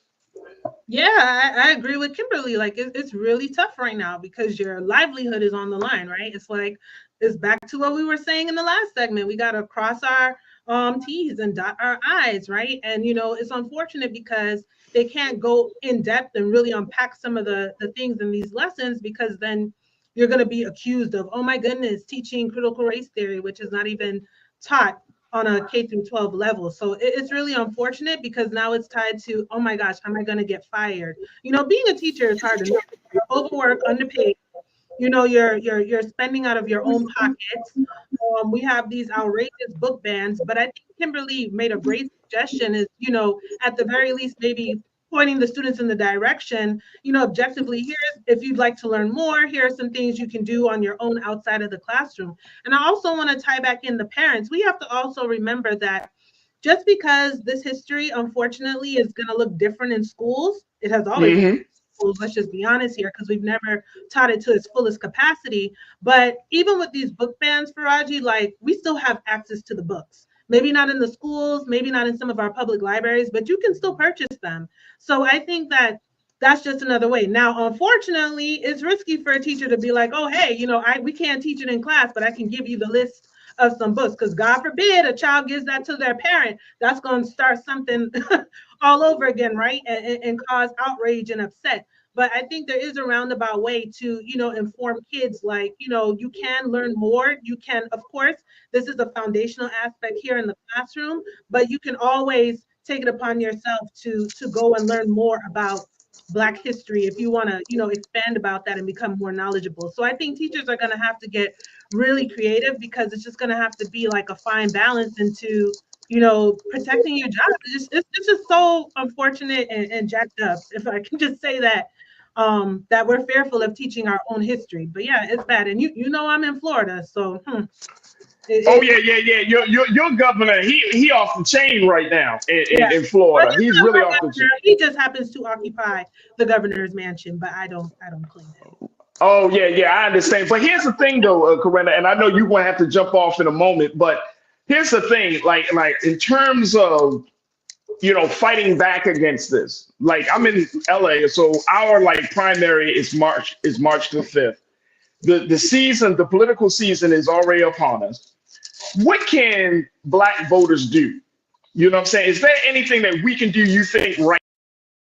It's a situation where we're just going to have to kind of work on it for next year, because I was trying to figure out, like, what's the recourse politically that Black voters have at this point? I think what we can do, especially when in an election year, we need to become more vigilant. Well, I mean, more visible, should I say, right? Like I mentioned last week, there's some community meetings coming up in my area where the school board is going to be talking about different changes and getting suggestions from the community. I think it's important that we are present at those meetings. Parents becoming more involved in the schools. We have to fight back too, because while we're upset, what are we doing to push back and show our visibility? Those who are against us teaching this history, they're showing up to the meetings, right? They're showing up to the school. They're raising the questions. They're meeting with administrators and teachers and the like. And we have to do the very same thing, right? To show that we're not going to stand for this. But it has to be a consistency of showing up and showing out and being in those spaces while we're trying to push back against these things. If we don't, then we're just going to see more of the same. And ultimately, we want things to change. But in the meantime, you know, while we're fighting back, we still got to teach the history. And if they're not doing it in school, we got to get creative and do it some other way, right? So even if that means teacher, you know, outside of the classroom, other organizations, other ways, you know, or maybe just talking to parents, depending on who it is, like, hey, here are things, if you would like, they're available to you, right? So it's like just being very strategic and careful to kind of disseminate information without crossing that line, which it really shouldn't be crossing a line. Let's be honest here. But unfortunately, that's what we have to work with. But I think especially we have to gather, like I mentioned last week, just like those Moms for Liberty, okay, show up at a meeting. Where are our parents in our community, right? Where is the village that it takes to raise our children? We need to be showing up and being in these spaces to push back on these egregious actions, because it's ridiculous. Our teachers shouldn't be fearful. You're fearful to teach back history, and you're fearful that someone's going to come in and shoot you. It's ridiculous. And given that, very quickly before we take our next pause, Kimberly, given that you are a homeschool advocate, and so many people I've heard, so many Black people I've heard, whether they're part of the crew or just in real life, I've heard so many folks say it's time for us to go to the homeschooling option. But can you break that down for us? And I know it's a big discussion, but is that a viable option at this moment? That we say, okay, if they, going back to what Corinna said, we're in a space where we can't teach our history, and connecting the dots and talking about the connectedness of racism from then to now. If we're in a space where our children aren't getting the resources, if they got to go through shooter drills, why am I going through all of this? I can keep my child at home and be safe and know that they're going to be covered. What's your take on that homeschooling conversation? Especially when you have some districts like in Baltimore and Los Angeles, they have thousands, 80, 90, 100,000 kids, 100,000 children in these districts. Oh, homeschooling is definitely an option. I encourage it.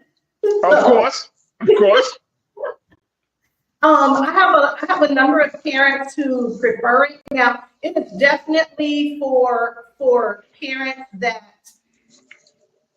are planning to be proactive with their children's education. There are parents that I work with. I strictly work with their students online.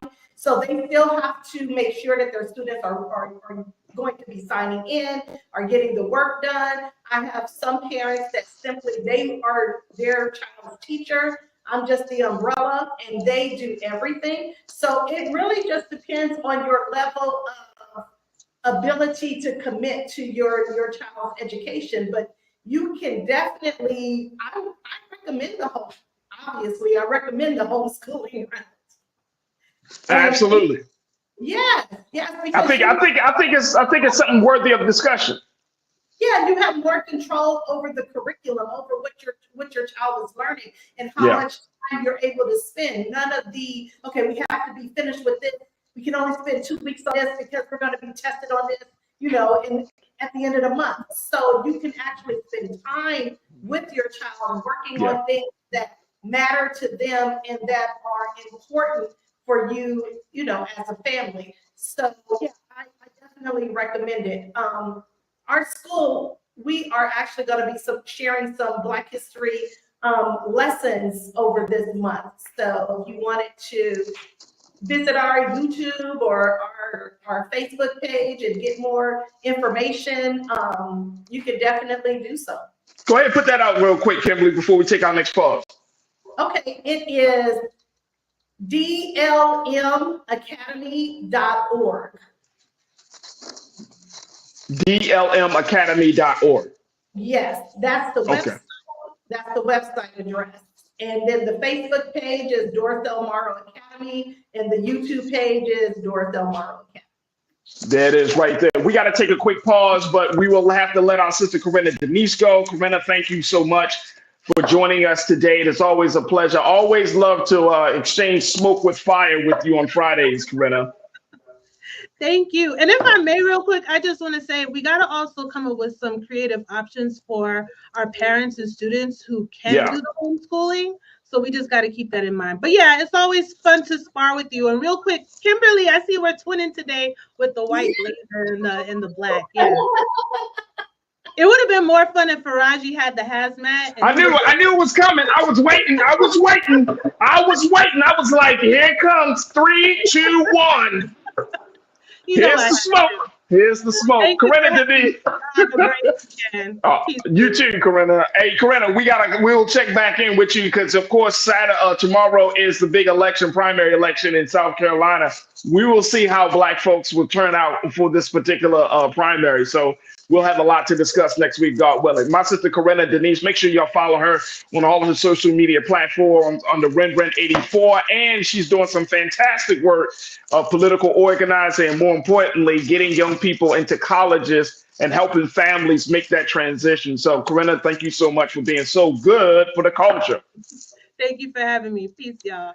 Peace, y'all. All right, folks, we got to take a quick pause. When we come forward, let's continue the conversation on the other side, talking about some school issues and so much more. So stay with me. If you've enjoyed the conversation, make sure you do your due diligence. Go to our website today at blackstarnetwork.com. Download the app, follow us on social media, and also follow me. You can follow me. If you still got more to say about me, about anywhere we stand on any of these conversations, I would love to hear it, actually. You can follow me at The Real Farajii on Instagram. Again, at The Real Farajii on Instagram, at Farajii on Twitter, and at Farajii Muhammad on Facebook. And of course, stay tuned. We got a lot more coming at you right here on The Culture, here on the Black Star Network.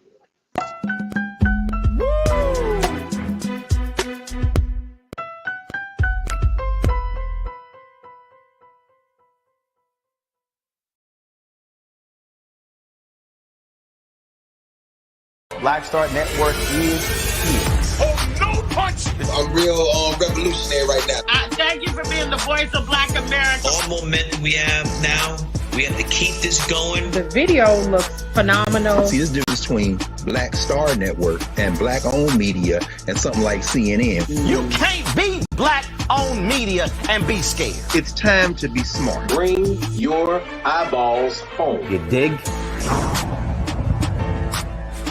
When you talk about blackness and what happens in Black culture, we're about covering these things that matter to us, speaking to our issues and concerns. This is a genuine people-powered movement. There's a lot of stuff that we're not getting. You get it, and you spread the word. We wish to plead our own cause.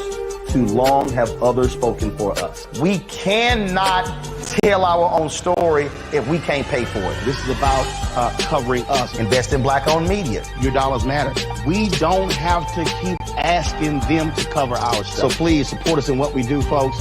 We want to hit 2,000 people, $50 this month, raise $100,000. We're behind 100,000, so we want to hit that. Y'all money makes this possible. Checks and money orders go to P.O. Box 57196, Washington, D.C. 20037-0196. The Cash App is $RM Unfiltered. PayPal is R Martin Unfiltered. Venmo is RM Unfiltered. Zelle is Roland at RolandSMartin.com.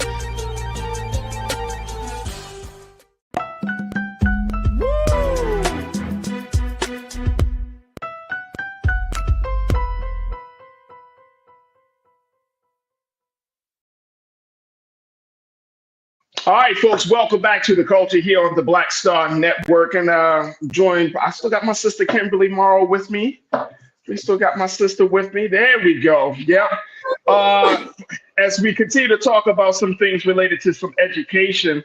And I think that, Kimberly, as we have this part of the conversation, right, like we cannot lose sight of the fact that we actually have to still fight for this stuff. Right, that we still have to not let up the gas on this. And even though there's the homeschooling option is a viable option, even though, as Corinna was mentioning, talking about some level of political activism and organizing, we have to be fully engaged in this whole process.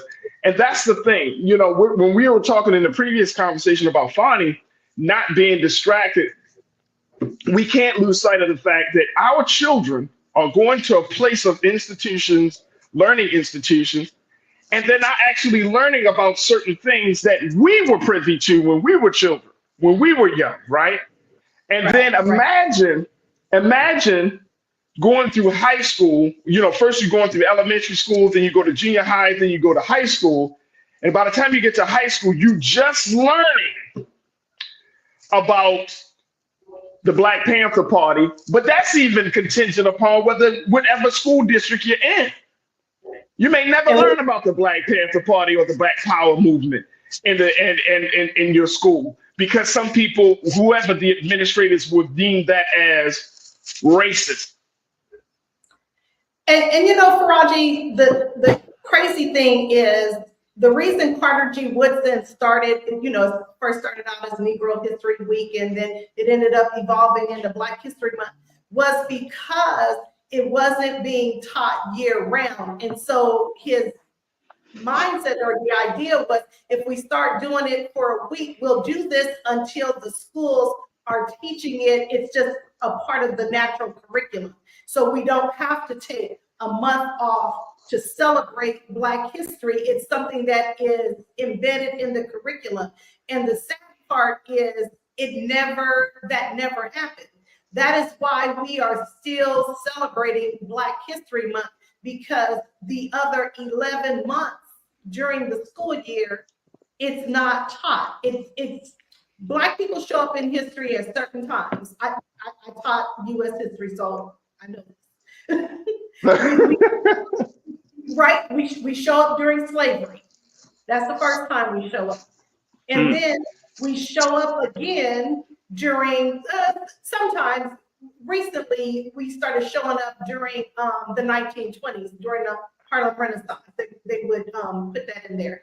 But then we wouldn't show up again until the 1960s during the Civil Rights Movement. And why are we only showing up at certain times in these textbooks when we should have been there all along, right? I didn't learn about Crispus Attucks until I was in Boston attending Harvard. My daughter went to Crispus Attucks daycare.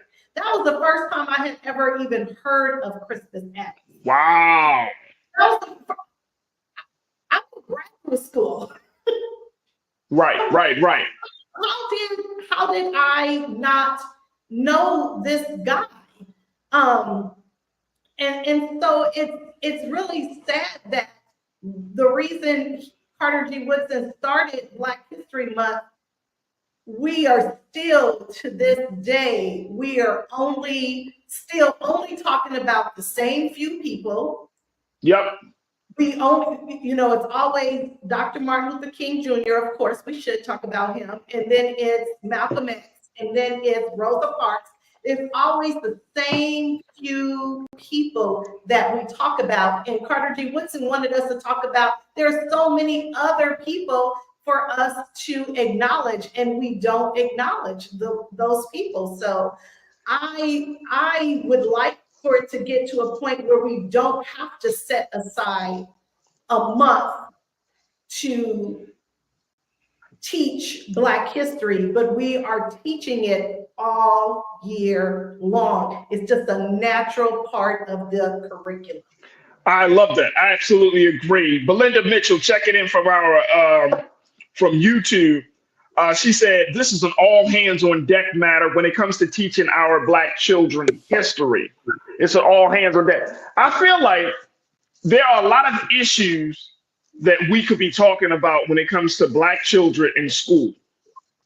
But I feel like this rises to the top for me, Kimberly, because I feel like now this is not just this is not just warfare. This is not just battling, this is war.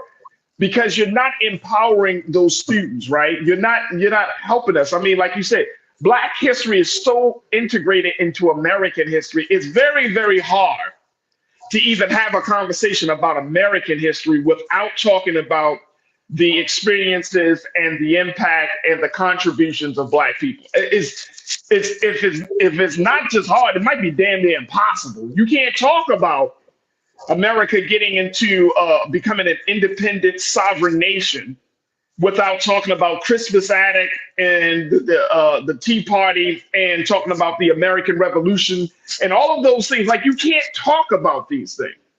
And what I found to be interesting in this particular article is that, and I want us to be clear on this, is that it's not just about necessarily saying that Dr. Martin Luther King Jr.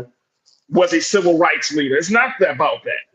But it's about connecting the dots for young people to talk about racism, sexism, talking about the trials and the struggles of Black women.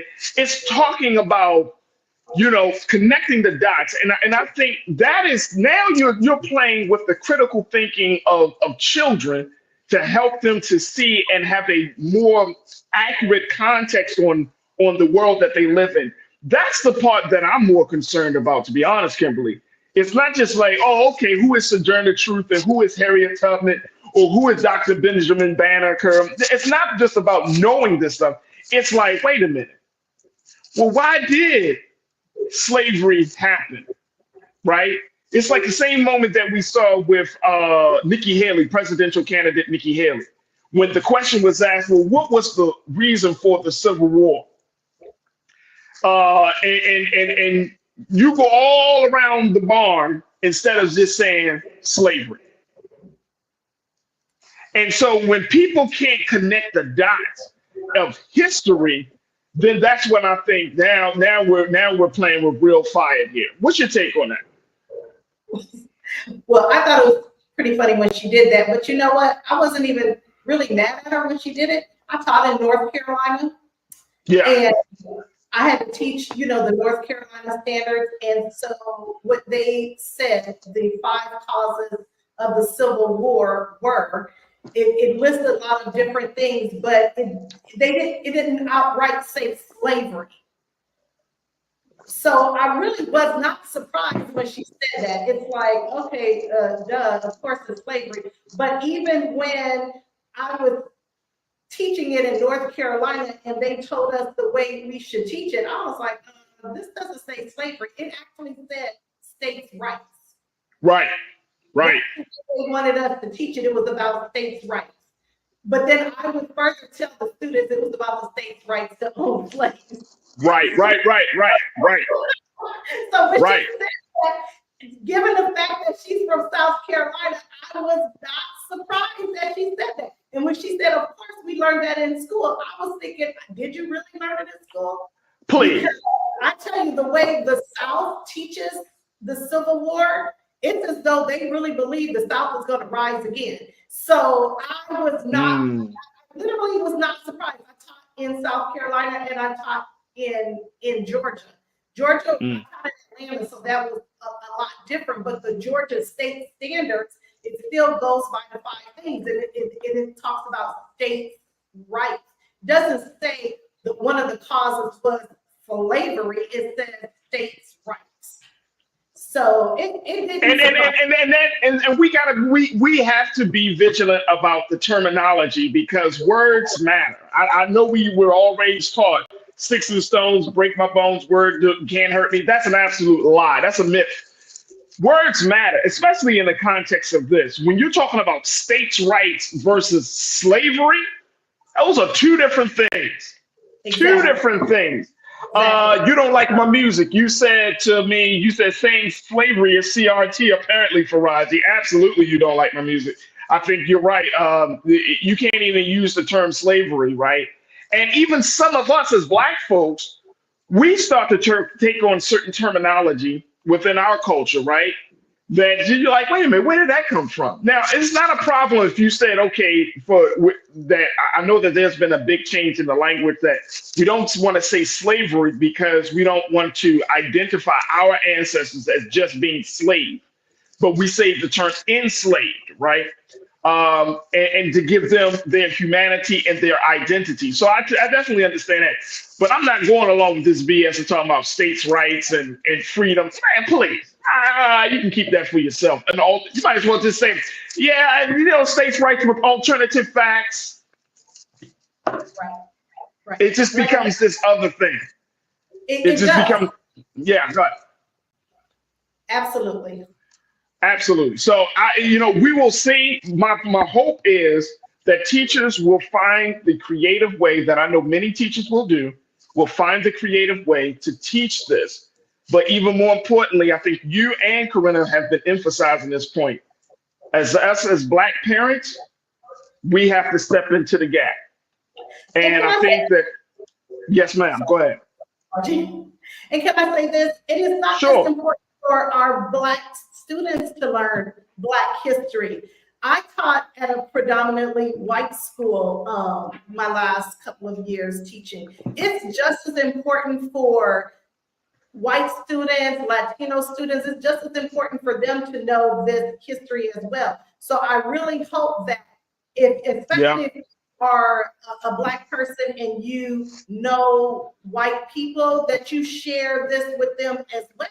Because with them taking Black history out of the, trying to take it out of the curriculum, it is also not giving information to the other students that need it just as well. When we would talk about certain things in my classroom, they would be shocked. They were like, wow, I didn't know that had happened. And I actually saw them open up and they really learned from these different experiences. I just think we're not just doing our children a disservice, but we're doing all children a disservice when we don't teach African American history in schools. Amen, amen, amen to that. All right, we got to take another pause. When we come forward, let's talk about Black joy. Let's talk about some new data has come out to talk about what Black joy means to Black Americans. We're going to have that conversation, and I think it's a great way to end the week, but also to kick off Black History Month to talk about this. So we'll have that conversation with my sister Kimberly Monroe and with you right here on The Culture on the Black Star Network.